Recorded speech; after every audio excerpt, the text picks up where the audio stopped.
Super Saiyan is a staple in the anime community and has been for decades, as Goku and Vegeta went on to not only master this coveted form, but also revolutionize the very form that continues to shake the realm of anime.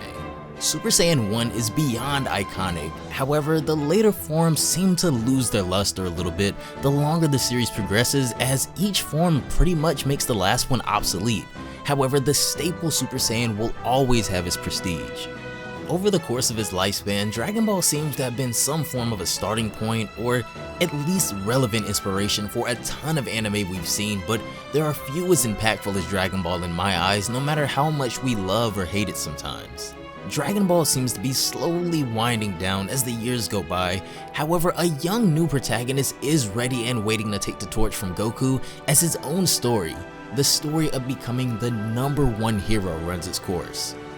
My Hero Academia, while being very developed in its own story, is one of the more recent anime to take the world by storm, and for no surprise, Deku quickly won over millions with his passionate story and even more passionate goals, as he looked to become as great a hero as the person he looked up to more than anyone else in the world,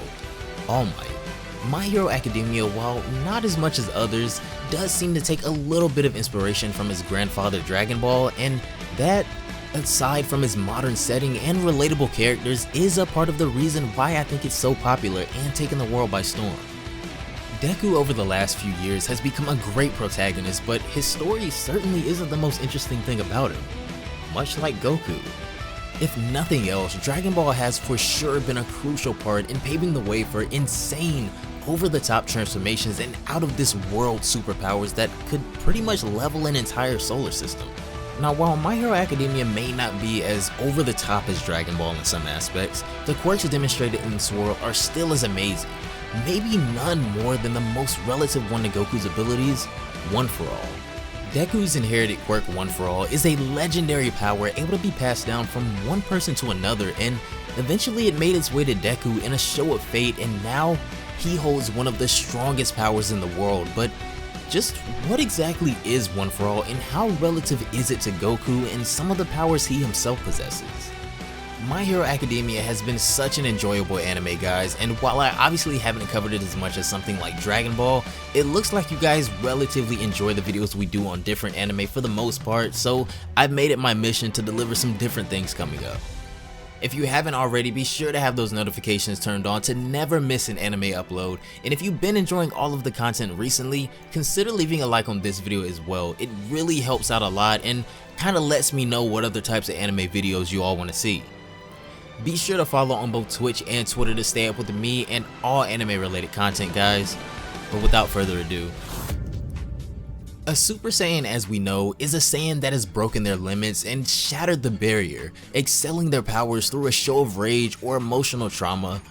or that tingly feeling in your back, I guess.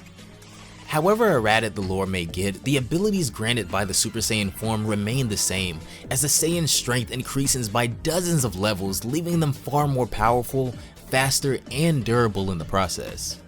While Super Saiyan can't necessarily be passed down in the same way as One For All, they do share small similarities in that aspect. When we first learned of One For All, All Might was shown to be the pinnacle hero in the world of My Hero Academia, with his superior strength and speed thanks to this quirk.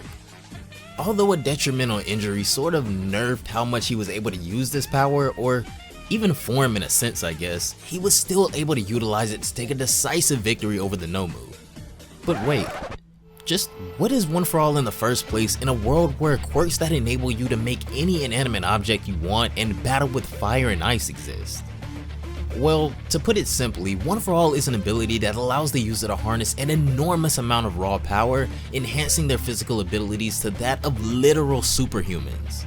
They can do pretty much anything with this stockpiled power, like spreading it evenly throughout their body or concentrate it to a single area. They're also able to control the percentage of this power they use as well.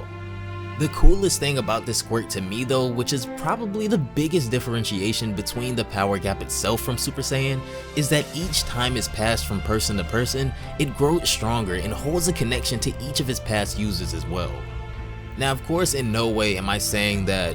One For All is as strong as a Super Saiyan obviously, as Saiyans themselves are just naturally more powerful, but These are pretty convincing similarities in my eyes, especially with the recent advancements in One For All's abilities by Deku. As I said earlier, One For All has this cool little ability that allows the user to sort of control the percentage of power that they put out, and at the start of My Hero, we really had no idea that this quirk had the potential and strength that it did until Deku's battle with Chisaki in order to protect Eri. Deku's full cowling ability allowed him to access a percentage of One For All and disperse it evenly throughout his body, preventing him from breaking his bones when attacking like before, and also allowing him to use it without having to kind of turn it on and off every time. This version of One For All created an aura of electricity around Deku as it enhanced his strength, speed, and agility, kind of like our Saiyan counterparts from another universe. Once Deku ascended this power, however, in order to protect Eri, is when this insane technique started to blossom. Deku's 100% full cowling was the result of him activating One For All to its fullest extent, granting him an even greater boost in speed and strength that allowed him to pretty much overwhelm Chisaki. The cool thing about this form, however, and in this state I don't really feel too bad about calling it a form, is that Deku actually gains exaggerated cosmetic differences such as the lightning aura and even sort of fire-like trails that extend from his eyes, which do look pretty cool, coupled with lighter colored hair. These are probably the most distinct resemblances to a Super Saiyan, along with the strength and speed boosts. However, Deku was only able to use this and cause no further harm to his body by having Eri on his back the whole time, whose quirk constantly rewinds his body to a previous state, keeping him healthy and powered up. While Super Saiyan has kind of been fleshed out in its entirety, as Goku and Vegeta have now very literally ascended to the level of gods, quirks in My Hero Academia are a little more creative, and with each new villain that shows up with an insanely strong and unique quirk of their own, it'll force Deku and his One For All abilities to constantly progress as he protects his world in a similar fashion to Goku. There's so much more to One For All than meets the eye as Deku continues to show new and amazing abilities, but there are so many other interesting quirks in My Hero Academia as well, so down below in the comments guys, leave not only your favorite quirk in the show, but one that you'd like me to go over as well. I think in the past we've covered the majority of the newer Super Saiyan forms, which far outclasses anything in My Hero obviously, but there wasn't a whole lot to talk about with them, so quirks could definitely be a bit more interesting. Anyways, I hope you all enjoyed the video, and like I said at the beginning, in no way am I saying that the power of One For All in any way holds a candle to Super Saiyan. It's just, kind of fun to see some of the similarities in this newer generation of anime and kind of see how these new powers and abilities are mystifying the community now. Anyways, that's gonna do it for this one. Have a great day, and I will see you all in the next one. Bye guys.